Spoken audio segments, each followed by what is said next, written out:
And our country no good though. You guys, DJ Crowd Controller is crazy. There's nothing anybody can tell me. The fact that he played this Food No Day song just after the Easy Forever, Easy for Gary, the shades upon shades.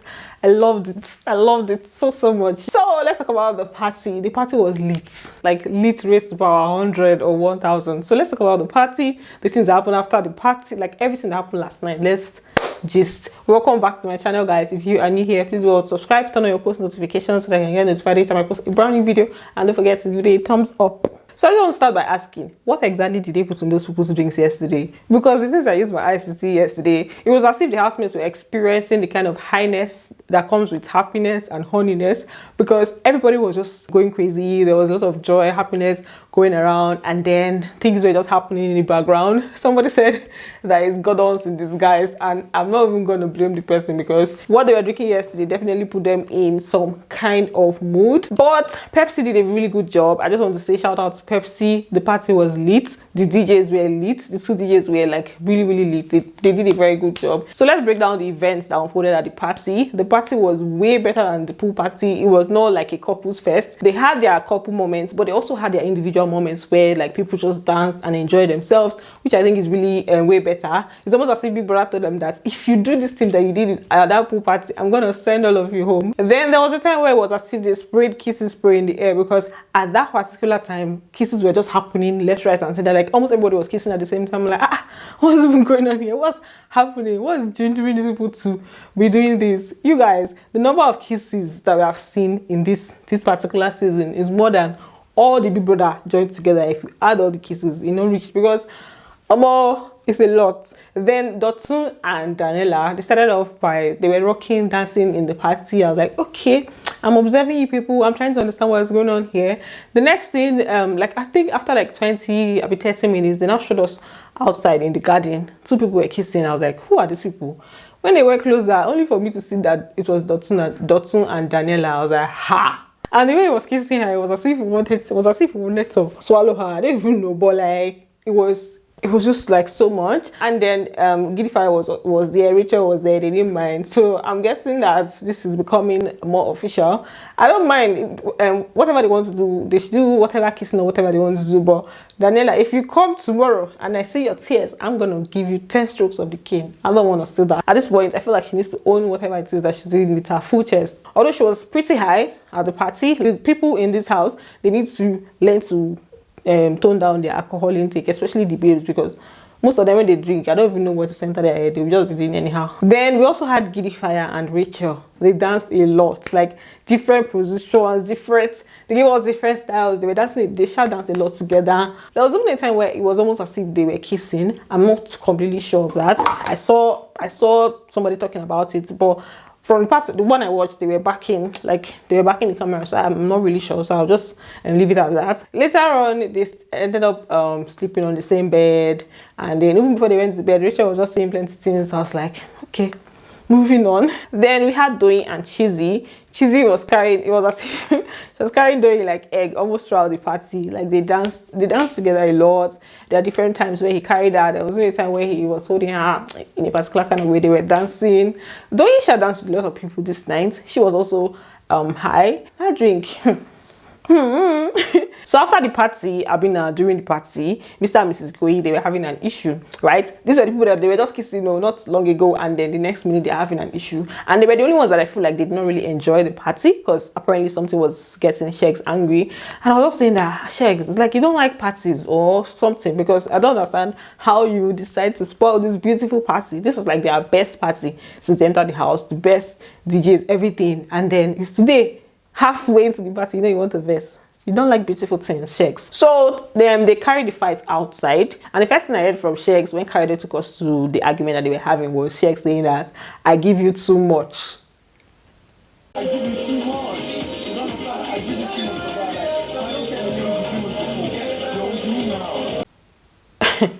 Too much what exactly? Like, am I watching a different show? Because I don't understand the meaning of I give you too much. What exactly are they giving that I don't know about? In fact, These people, their matter don't tire me. If you check my page, you see that I've not really spoken about their issues like in a long time, because it's almost like it's the same way the issue happens every single time. Although it gets deeper, like with every argument, it gets deep, and the new one will get deeper than the other. So this particular one, we are gonna dissect it. Let's talk about it, because since I heard today, so Kayode took the camera away, like he went back into the party, so we didn't really get to hear the end of the conversation. After the party, they now moved the issue to the restroom and they were now talking about it. So she talked about the fact that he's always bringing his ex into their conversations and that Doyin has even noticed it. And then apparently this night, he also spoke about his ex again, talking about, oh, maybe when they leave the house that he's most likely going to go back to his ex. And then she also recalled that before, he told her that before he entered into the house, himself and the ex, they had spoken and they had reconciled. That in fact, her mumu don't do. In fact, you guys spoke like a week before you got here. We guys spoke about the whole thing, almost reconciled. Then you came and you met me. Am I stupid? I've been very stupid. I've been a fool. And today, I'm moved on to. Tonight, I'm moved on to. It's his laughter for me. I'm sure he was just looking at her like, what can you do? All this noise now you're making is for what? You cannot do anything, because I'm sure that's how he was looking at her.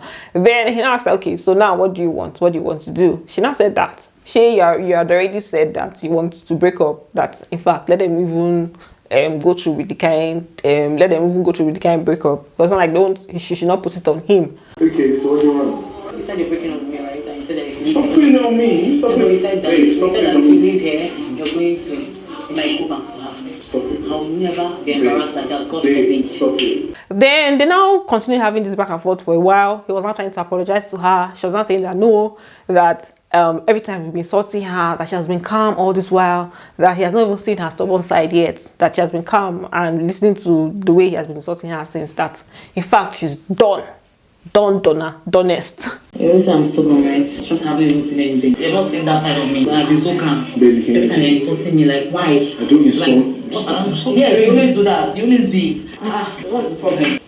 Okay, I'm done. You're done, and you're still standing there. Like, excuse me, ma, what are you still standing there doing? Then, of course, he now takes charge of the situation, because she lets him take charge of the situation. He now started, like, hugging her, trying to beg her. That's when she was now crying. And I'm like, excuse me? Can you help me, please?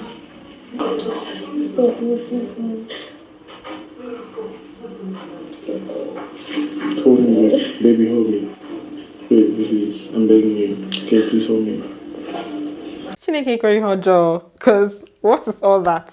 After the apology in the restroom, he now went into the room to give a second apology, which is something that he almost always does. He made sure that he uses 2 locations for his apology, almost like he needs to be seen. So is the apology that he gave in the room that now bust my head. He started off by kneeling down. He was like, I'm sorry, I didn't mean it, I was joking. Bella was not telling him that he wasn't joking, that he was very serious, that he has never been that serious, that she had never seen him that serious.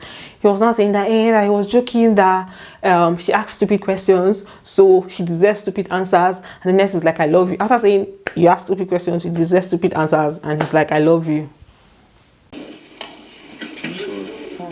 I'm sorry. I was joking.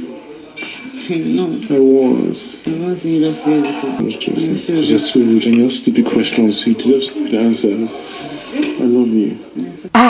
Jesus Christ. What the fuck? It's like, I can say whatever I want to say to you, but I'm giving you my love, so that should be okay. That should be fine. That should be enough for you to... that should be enough to cover up for whatever it is that I say to you, because that's literally what was on display here, right now, and right here. And my dear brothers and sisters, that's not where it ended. So this next part, he was telling her that he's scared. He whispered to her, his whisper. See, I'm giving you guys all the details because so you guys can understand what's even going on here. So he whispered to her that he's scared. She was like, scared of what? He now said he's scared of that he's going to leave her forever. I can't remember what she said to him, but he was telling her that she should promise him that he won't. I'm like, how is she supposed to promise you? How is she supposed to promise you that you will not leave her? How is that even in her power? Can I say I'll leave you forever.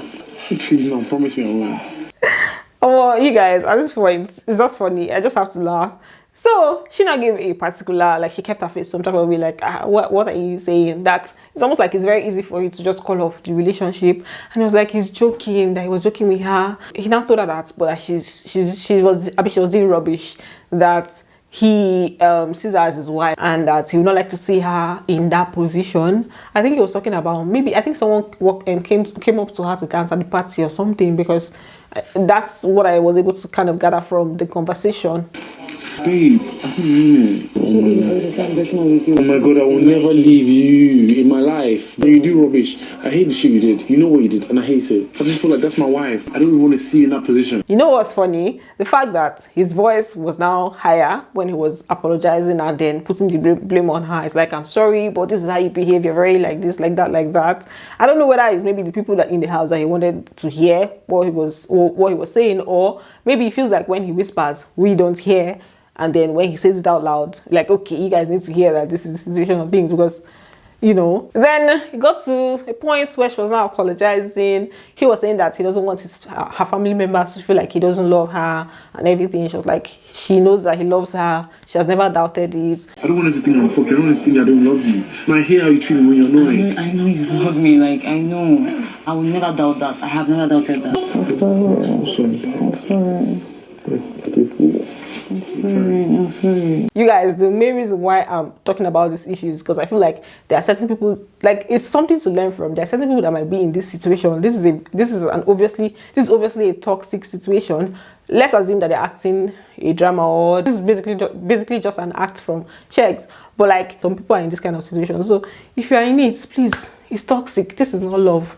It's far from love. I don't know what it's called. Whatever other name that you can call it is what it is. It's not love. Moving on, let's talk about Alison and Hermysn very briefly, because they also had their own arguments. Hermysn was addressing the whole jealousy situation with Alison, that he has told her before that this kind of things get him jealous. Apparently at the party, Alison danced with Brian, she danced with Deji, and he did not sit well with him. She was not saying that, but you were also dancing with Chomzy. That is it because I was dancing with these two people that you decided to dance with Chomzy? He was like, no, that she was busy. You asked me, I'm serious about how jealous I've been, and I've said yes, I'm very serious about how jealous I've been. But you said that you were jealous, but you were fine with it. So why you now? Only the fact that you can understand what you did. Let me ask you a question. Do you feel like you needed to do that because of what I was doing? No. So why did you choose me? You were occupied.